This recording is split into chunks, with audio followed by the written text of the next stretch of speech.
नमः विष्णुपादाय श्रीरूपप्रियात्मने श्रीमते भक्ति स्वरूप तीर्थ गोस्वामी इति नामिने भागवतवाणी सुधा प्रचारे मुदितात्मने वात्सल्यमय शीलेना सर्वानंद विधायिने ओम अज्ञानतिमिरान्धस्य ज्ञानञ्जन शलाकाय चक्षुरुन्मीलितमेन तस्मै श्री गुरवे नमः। वाञ्छाकल्पतरुभ्यश्च कृपा सिन्धुभ्येव च पतितानां पावनेभ्यो वैष्णवेभ्यो नमो नमः। जय श्री कृष्ण चैतन्य प्रभु नित्यानंद श्री अद्वैत गदाधर शिवासादि गौर भक्तवृंद। हरे कृष्ण कृष्ण कृष्ण हरे हरे, हरे राम राम राम हरे हरे।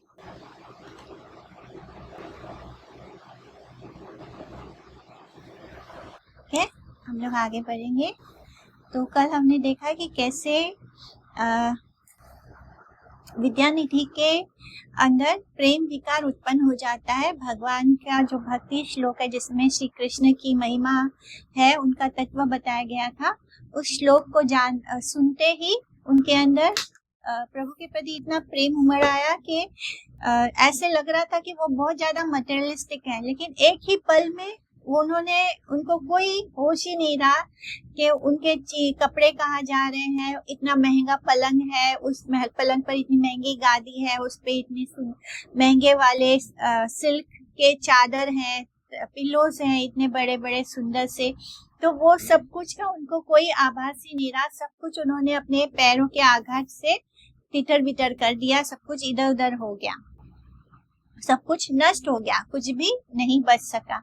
फिर जिन व्यवहार के बड़ी मुश्किल से उनको 10-10 लोग मिलकर पकड़ने की कोशिश कर रहे हैं, लेकिन उनके अंदर इतना फोर्स है, इतना एनर्जी है प्रेम के कारण, प्रभु के प्रेम में वो इस तरह है कि कोई उनको पकड़ ही नहीं पा रहा। और फिर वो पकड़ते पकड़ते भी उनके पैरों से वो इधर उधर लगने के कारण जो वस्त्र है, जो शैया है, जो जल पात्र है, महंगे महंगे जल पात्र है, बाटी है, सब कुछ नष्ट हो गया, कुछ भी नहीं बचा।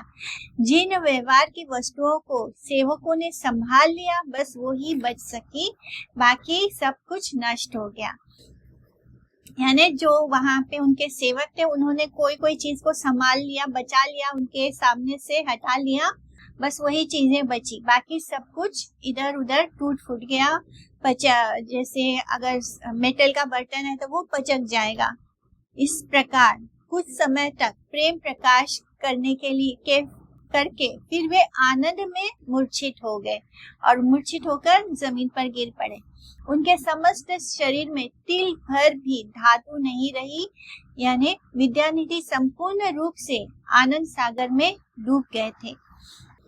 गायक मुकुंद द्वारा भक्ति योग महिमा का कीर्तन सुनने मात्र से विद्यानिधि आनंद परिप्लुत यानी आनंद में विभोर हो गए एवं उनकी देह में अकृत्रिम अष्ट सात्विक विकारों का समूह एक साथ ही दिखाई दिया। किसी में कोई एक विकार दिखाई देता है, पर यहाँ पर क्या हुआ, जितने 8 जो सात्विक विकार के चिन्ह हैं, वो सब कुछ एक साथ ही उनके अंदर प्रकट हो गए थे। देखी गदाधर महा हईला विस्मिता, तखने से मने बड़ा हईला चिंतिता, है ना महाशय आमी अवज्ञा करीलू, कौन वा अशुभ शने देखी ते आईलू। तो ये देखकर गदाधर को महान विस्मय हुआ और वे मन में बड़े चिंतित हुए। बहुत अब उनको लग रहा है जैसे उनसे कितना बड़ा पाप हो गया, कितना बड़ा अपराध हो गया, मैंने ऐसे महाशय की अवज्ञा कर डाली, ना जाने मैं किस अशुभ घड़ी में इनके दर्शन करने को चला था।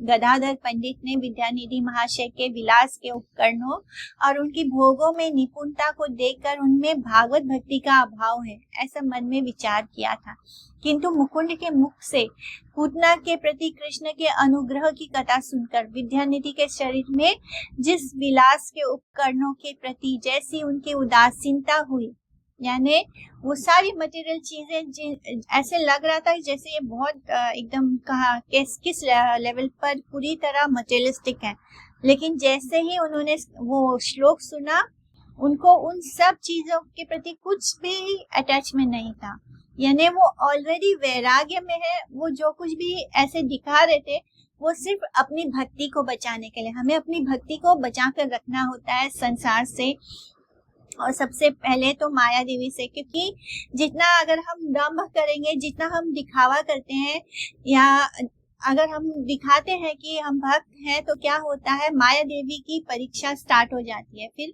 और भी ज्यादा अड़चन आना शुरू हो जाते हैं भक्ति मार्ग पर। इसलिए जब हम भक्ति करते हैं तो हमें सबके जैसे ही सबके बीच रहना चाहिए, अपनी भक्ति को छुपा कर रखना चाहिए। तो ऐसा ही कुछ यहाँ पर हुआ है।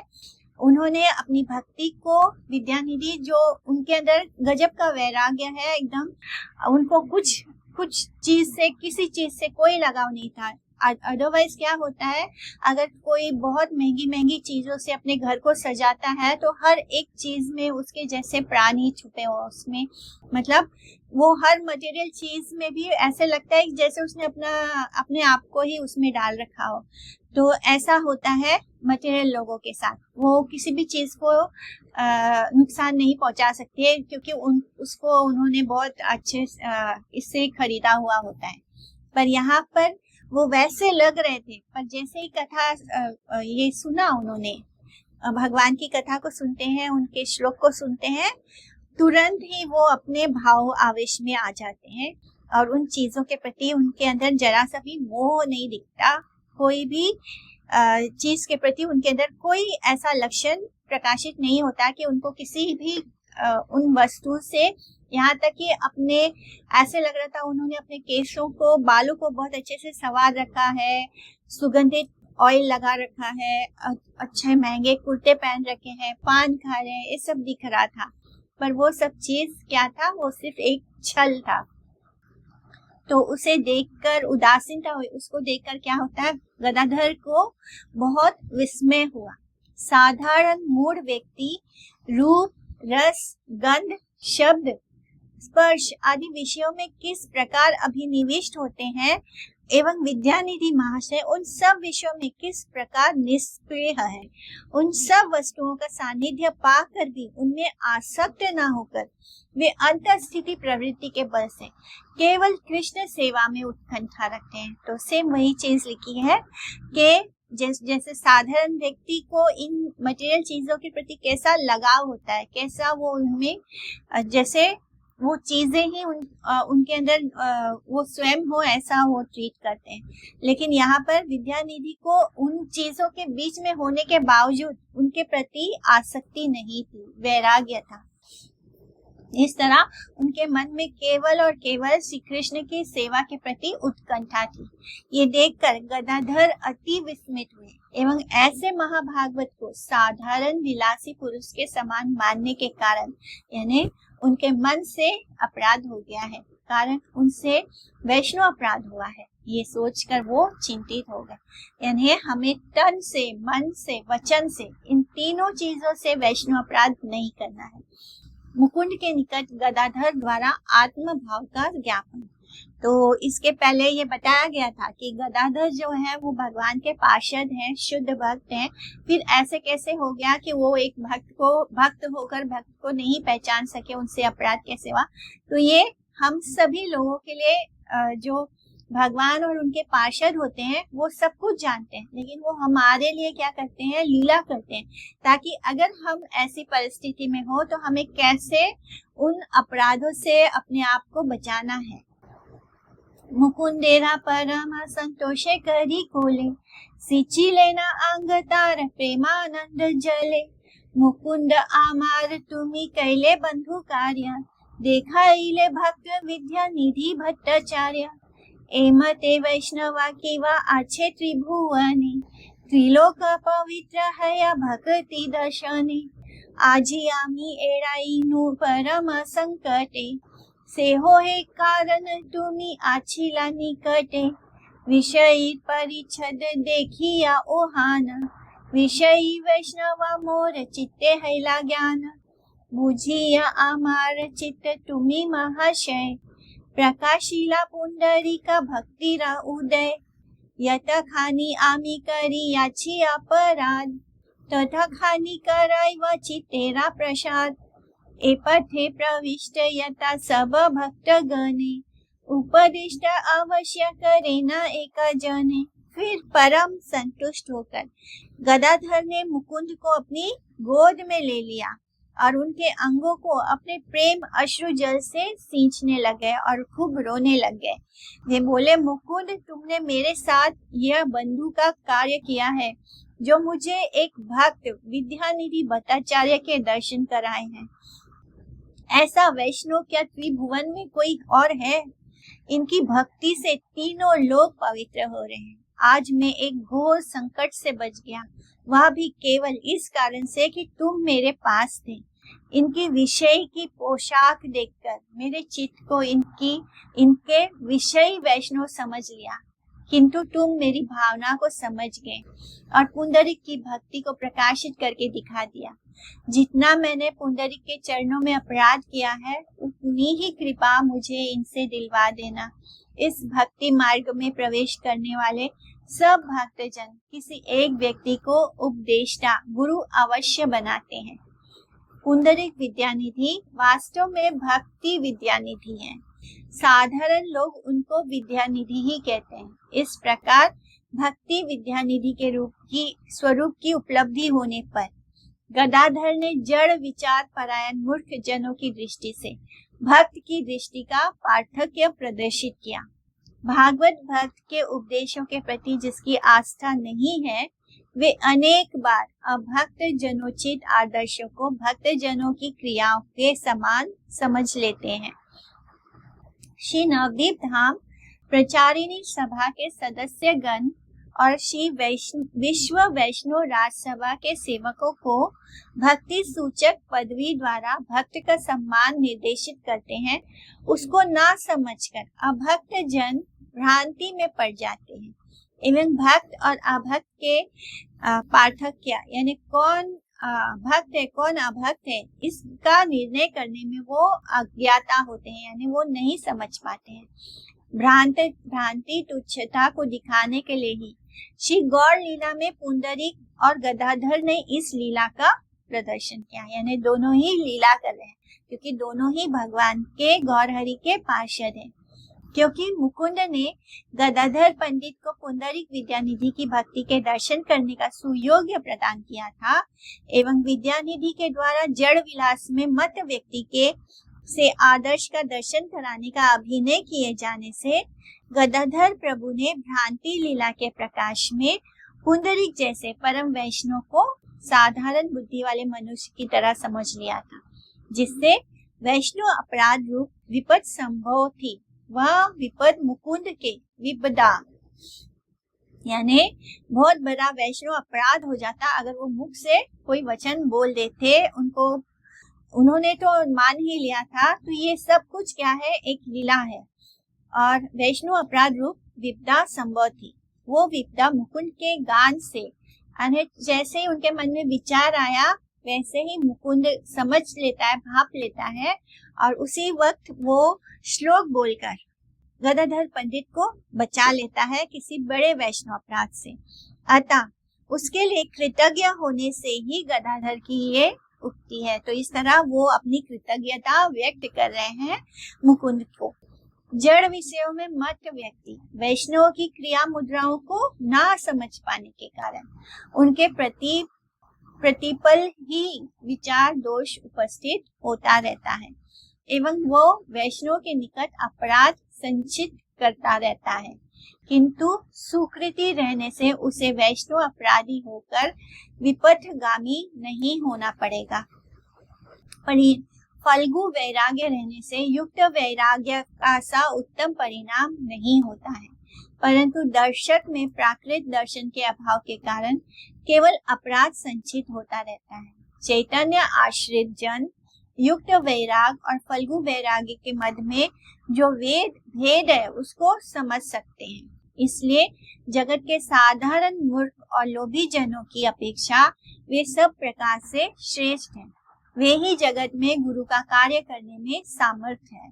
चैतन्य देव के अनुगत्य के बिना बहुत से मनुष्य प्रपंच दर्शन में अपनी अपनी मूर्खता का ही आदर करते रहते हैं।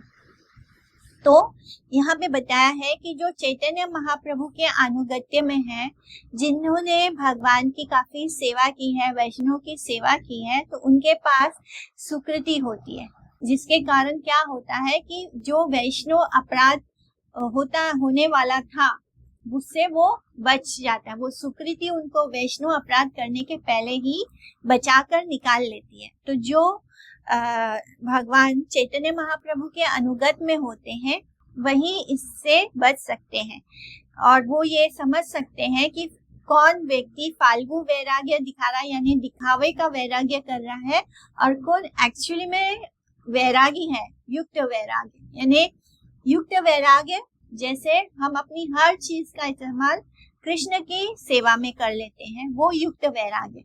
और फल्गु वैराग्य यानी वो हर चीज को माया समझकर छोड़ देते हैं, उसका इस्तेमाल भगवान के लिए करने के बदले वो सोचते हैं कि ये माया है, ये भी माया है, हर चीज क्या है, पेन माया है, बुक माया है, फोन माया है, हर चीज को माया समझकर वो छोड़ देते हैं।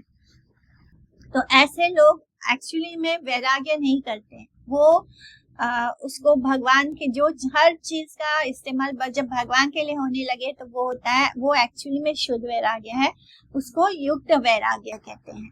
तो ये भेद केवल महाप्रभु के अनुगत्य में ही समझा जा सकता है, अदरवाइज क्या होता है, मनुष्य प्रपंच को ही मूर्खता से आदर करने लगता है। यानी अगर उन्हें ये दिखता है कि अरे इस व्यक्ति ने सब कुछ छोड़ दिया, ये तो कुछ भी नहीं यूज करता है, ये तो बहुत बड़ा वैरागी है, ऐसे सोचकर वो दिखावा करने वाले वैरागियों के पीछे लग जाएंगे और उनको ही आदर सम्मान करेंगे। लेकिन जो भगवान महाप्रभु के जो पथ पर चलने वाले होते हैं वो ये समझ पाते हैं कि किस तरह हम हर चीज जो है वो भगवान के लिए ही है और भगवान के लिए इस्तेमाल करना है। वैष्णव जन तो हमेशा ही विषय शून्य होते हैं, यानी उनका विषय भोग में कोई इंटरेस्ट नहीं होता। जो भाग्यहीन लोग सत्य दर्शन से विमुख होते हैं वे ही बाहरी वेशभूषा को देखकर वैष्णव गुरु में श्रद्धाहीन होते हैं। विषयी लोग रूप रस आदि विषयों को ग्रहण करने में लगे रहते हैं, किंतु जड़ विषय वर्जित भागवत भक्त दूसरे लोगों की दृष्टि में उस प्रकार के विषयों के ग्राहक जैसे दिखाई देने पर भी वस्तुतः एक्चुअली में विषयों की से बहुत दूर होते हैं, मटेरियल चीजों से, मटेरियल लाइफ से बहुत दूर होते हैं। उन सब के बीच रहकर भी वो उनमें आसक्त नहीं होते हैं। भागवत भक्तों के एकमात्र विषय है श्री कृष्ण। कृष्ण सेवा के अतिरिक्त अन्य कोई इच्छा उनकी नहीं होती है। विषयी लोग इस बात को ना समझते हुए भक्तों की गणना भी अपने जैसे लोगों में ही कर लेते हैं।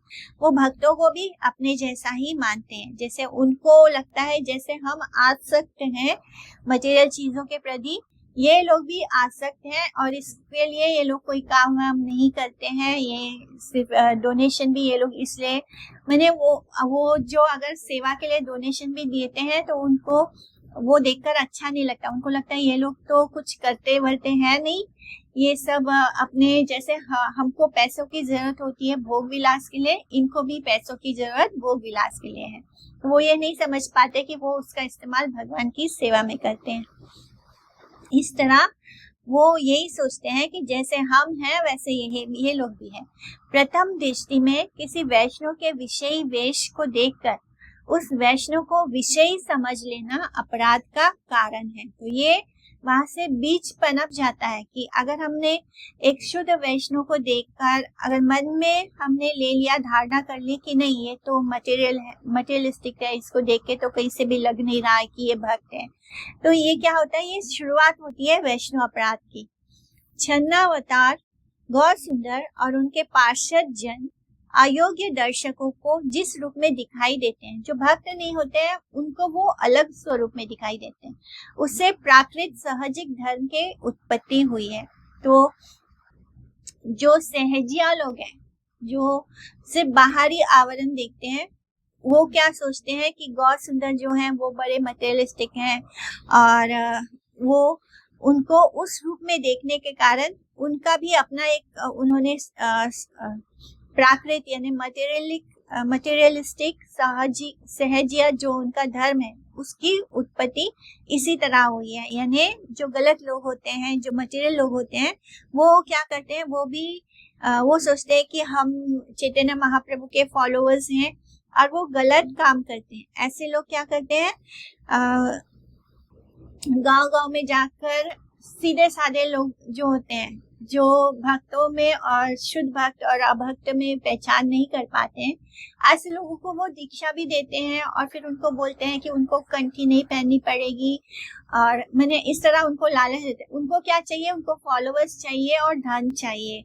और वो बोलेंगे कि आप जैसे बंगाल में फिश खाना यानी रोज की बात है। वो जब लक्ष्मी जी की पूजा होती है तो वो लोग लक्ष्मी जी को भी फिश ऑफर करते हैं। तो ये सब बहुत ही जो लोअर लेवल के कॉन्शियसनेस होती है, ऐसे लोग इन चीजों को फॉलो करते जाते हैं। उनको कुछ ज्ञान नहीं होता है शास्त्रों का, तो ऐसे लोगों को वो दीक्षा वगैरह देते हैं, बोलते हैं आप मांस खा सकते हो, आपको कंठी पहनने की भी जरूरत नहीं है, और फिर भी आप चैतन्य महाप्रभु को फॉलो कर सकते हो। तो ये सब जो होते हैं इनको सहजिया बोलते हैं, और ये बहुत बड़े प्रमाण में वहाँ पे गाँव में, बंगाल के गाँव में ऐसे लोगों से वो लोग दीक्षित होते हैं और वो कहते हैं कि हमने दीक्षा ले ली है।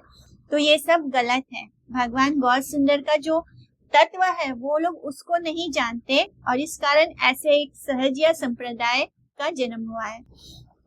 इस तरह उसे प्राकृत सहजिक धर्म की उत्पत्ति हुई है। प्राकृत सहजिया गण अपराधी और भागवत भक्ति से वर्जित है, यानी वो अपराध, क्योंकि वो वैष्णव अपराधी हैं, इसलिए उनको भागवत भक्ति कभी भी नहीं मिल सकती।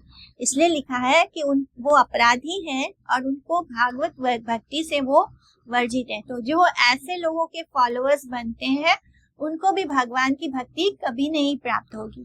अगर गुरु ही गलत होगा तो उसके फॉलोअर्स को कहाँ मुक्ति मिलेगी, कहाँ उनको भक्ति मिलेगी, और ना तो उनको वैकुंठ मिलेगा ना तो उनको गोलोक मिलेगा। गदाधर पुंडरीक विद्यानिधि के बारे में मुकुंद द्वारा कथित वैष्णव बुद्धि नहीं कर पाए, बल्कि उनके बाहरी बाह्य अनुष्ठान और विलास द्रव्यों द्वारा, जो उनके आसपास जो सामान था उनको द्वारा परिवेष्टित उनकी जो अवस्था है उसको देखकर उनको विषयी समझने का उनको बोध हो गया। वो अज्ञान के कारण हुआ है। इस बात को वो जान कर ही पुंडरीक के निकट पूतना के प्रसंग का कीर्तन करना मुकुंद के लिए सही था। गदाधर ने कहा, मैंने पुंडरीक विद्यानिधि को ना समझते हुए उन जैसे भक्त के चरणों में जो अपराध किया है, तुम उस अपराध समूह को विनिष्ट करने के लिए मेरे प्रति प्रसन्न हो जा। उससे ही मेरे चित्त की मलिनता दूर होगी और मैं तुम्हारे अनुग्रह की प्राप्ति के योग्य हो पाऊंगा।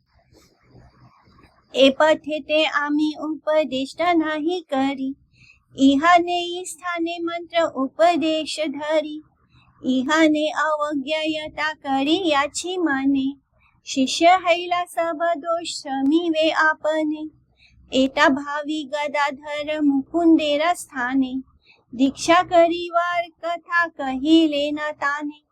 मैंने अभी तक किसी का उपदेष्टा गुरु नहीं बनाया है, इसलिए विद्यानिधि से ही मैं मंत्र उपदेश ग्रहण करूंगा। मैंने अपने मन से इनकी अवज्ञा की है, मैंने अपने मन से इनके प्रति असम्मान किया है, अतः इनका शिष्य बन जाने से ये मेरे दोषों को आप ही क्षमा कर देंगे। तो गुरु जो होते हैं वो अपने शिष्यों के कितने सारे पाप और दोष अपने ऊपर ले लेते हैं। तो अब उनको यही उपाय सूझा, क्योंकि अभी तक मैंने किसी को अपना गुरु नहीं बनाया है और मन से मैंने इनके प्रति अपराध कर दिया है। तो ये अपराध तभी अपने आप दूर हो जाएगा जब ये मुझे अपने शिष्य के रूप में स्वीकार करेंगे, तो ये मेरे दोषों को भी क्षमा कर देंगे, माफ कर देंगे। ऐसे विचार करके गदाधर ने मुकुंद के निकट विद्यानिधि से दीक्षा दिलवा देने के लिए अनुरोध किया। गदाधर ने कहा, सभी कार्यों में उपदेश आवश्यक होता है एवं उपदेशक का आश्रय ग्रहण नहीं करने से उस कार्य में प्रविष्ट होना संभव नहीं है। मैंने उपदेशक के रूप में अभी तक किसी को भी स्थिर नहीं किया है, अभी तक मैंने किसी को भी अपना गुरु नहीं माना है। इसी कारण मेरी ऐसी दुर्गति हुई है, क्योंकि मैंने गुरु के शरण नहीं लेने के कारण ही मुझसे ये अपराध हुआ है। मैं ठीक से देख नहीं पाया कि कौन भक्त है और कौन अभक्त है। यानी मैं उनके बाहरी जो विषय चीजें हैं उनको देखकर ही मैंने इनके बारे में गलत सोचा, क्योंकि मैंने अभी तक गुरु का आश्रय नहीं लिया। गुरु का आश्रय लेना बहुत जरूरी होता है। मैं अब पुंडरीक का ही आश्रय ग्रहण करूंगा। ऐसा करने से मेरे द्वारा जो उनके चरणों में अपराध हुआ है वो विनष्ट हो जाएगा, खत्म हो जाएगा। मुकुंद बड़ा संतोष हईला, भाल भाल बलि बड़ा श्लाघिता लागिला। प्रहरा दुई ते विद्या निधि महाधीर, भाम्य पाई बसिले ना हईया सुस्थिर।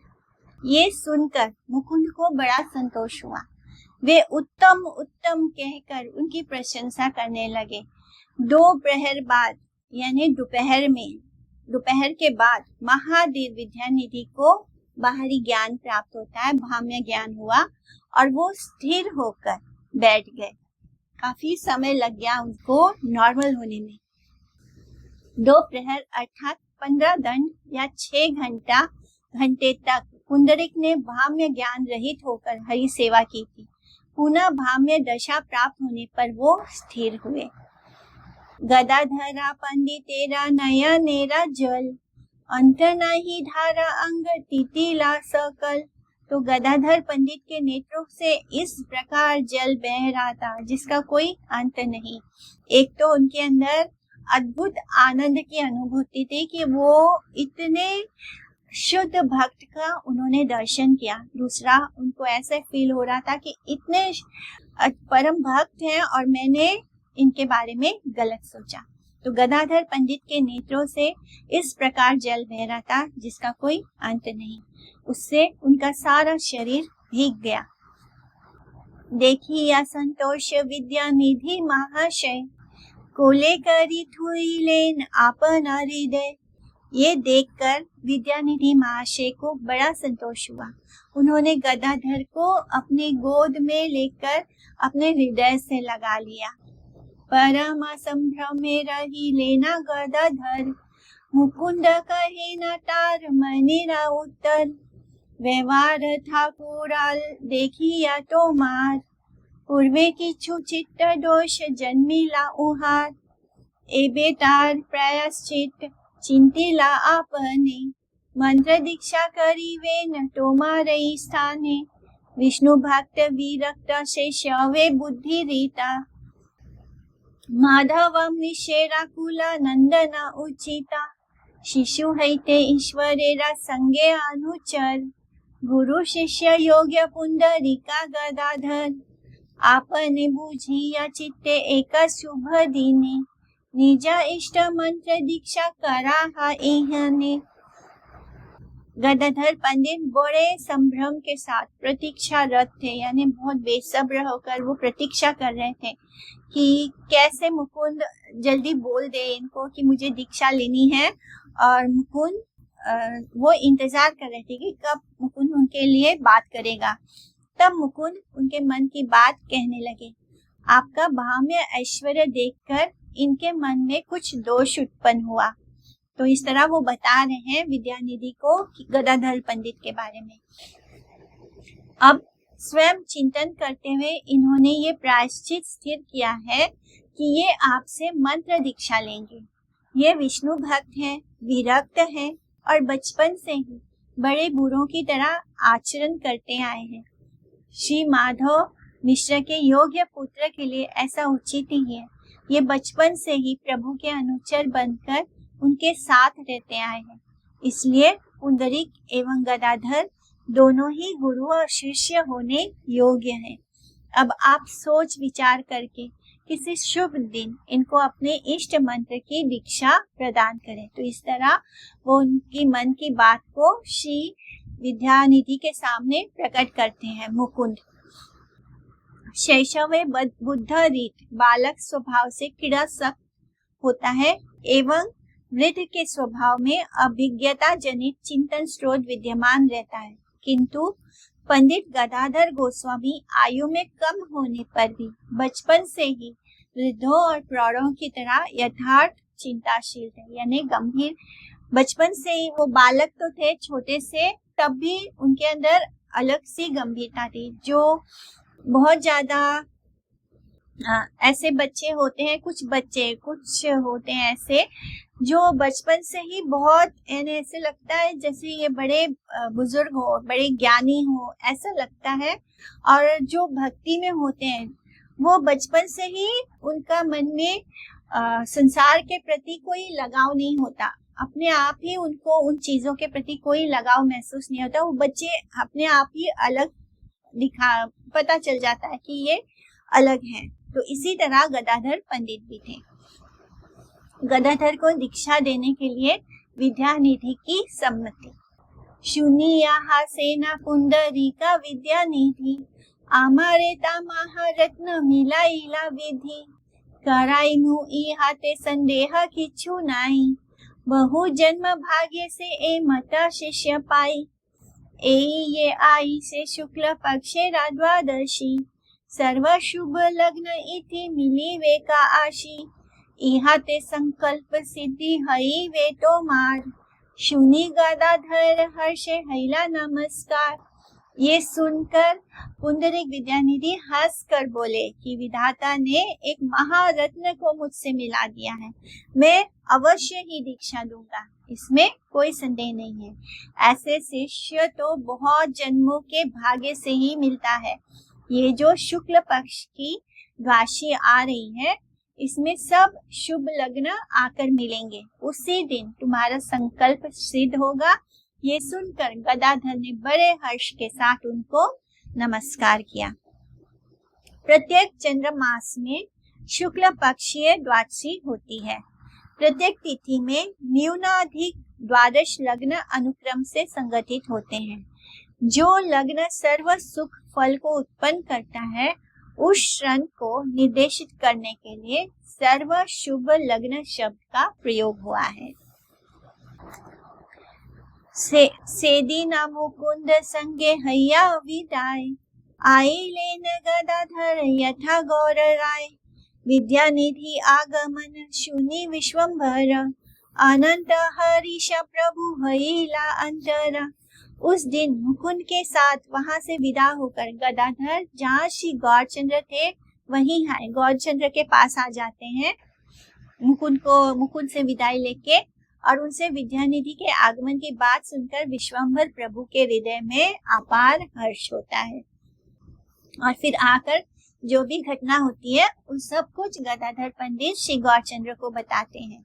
विद्यानिधि महाशय आ चुके हैं, क्या क्या बातें हुई, ये सब सुनकर क्या होता है, महाप्रभु को उनके आगमन की सूचना पाते ही उनको बहुत ही हर्ष होता है।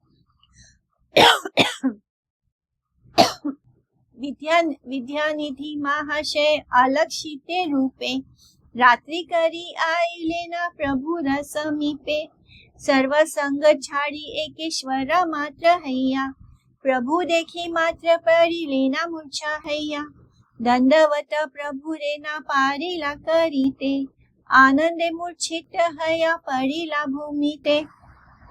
फिर एक दिन विद्यानिधि महाशय रात्रि में अलक्षित यानी किसी के भी लक्ष्य में ना आए, किसी को भी दिखाई ना दे, इस तरह सबसे छुपते छुपाते हुए वो गुप्त रूप से प्रभु के पास आते हैं। और सबका संग छोड़कर वे अकेले ही गए, यानी अकेले ही गुपचुप निकल गए महाप्रभु से मिलने के लिए, ताकि कोई उनको देख भी ना सके, किसी के नजर में भी ना आए। इस तरह वो अकेले मिलने चले गए महाप्रभु से। और प्रभु को देखते हैं तो वैसे ही देखने मात्र से ही मूर्छित होकर गिर पड़े। प्रभु को दंडवत भी नहीं किया, दंडवत करने के लिए आपको नॉर्मल भी होना पड़ता है। तो ये इनका क्या हुआ, इन्होंने जैसे ही महाप्रभु को देखा वैसे ही वो भाव आवेश में आकर मूर्छित होकर गिर पड़े और दंडवत भी ना कर पाए कि आनंद में मूर्छित होकर भूमि पर गिर पड़ते हैं। शने के चैतन्य पाई करी लाहुंकार, कांदे पुनः आपना के करी अधिकार, कृष्णे रापारान मोरा कृष्णे मोर बाप, मुई अपराधी रे कटे का देहा ताप, सर्व जग तेरा बाप उद्धार करीला, सबे मात्र मोरे तुम्हें एकेला वंचीला। इस तरह कुछ देर में उनको चेतना पाती है और फिर वो होश में आते ही जोर जोर से बोलना शुरू करने लगते हैं कि हुंकार करने लगे और फिर अपने को धिक्कार करते हुए रोने लग पड़े कि हे मेरे प्राण कृष्ण, हे मेरे बाप कृष्ण, मुझे अपराधी को तुम अब और कितना ताप दोगे। हे सर्व जगत के पिता, तुमने सबका उद्धार किया, केवल एक मुझे ही छोड़ दिया। इस तरह उनको कष्ट हो रहा है। विद्यानिधि हे ना को न वैष्णव न चीने, सबे कांडे न मात्र ताहरा क्रंदने। ये विद्यानिधि है, उस रूप में कोई भी वैष्णव उन्हें नहीं पहचानता था, परंतु उनके क्रंदन मात्र से वे सब रोने लगे। महाप्रभु ने उनको विद्यानिधि के बारे में बताया था, पर पहले के जमाने में मोबाइल फोन और वगैरह नहीं होता था जिससे कि उनकी फोटो दिखा सके। तो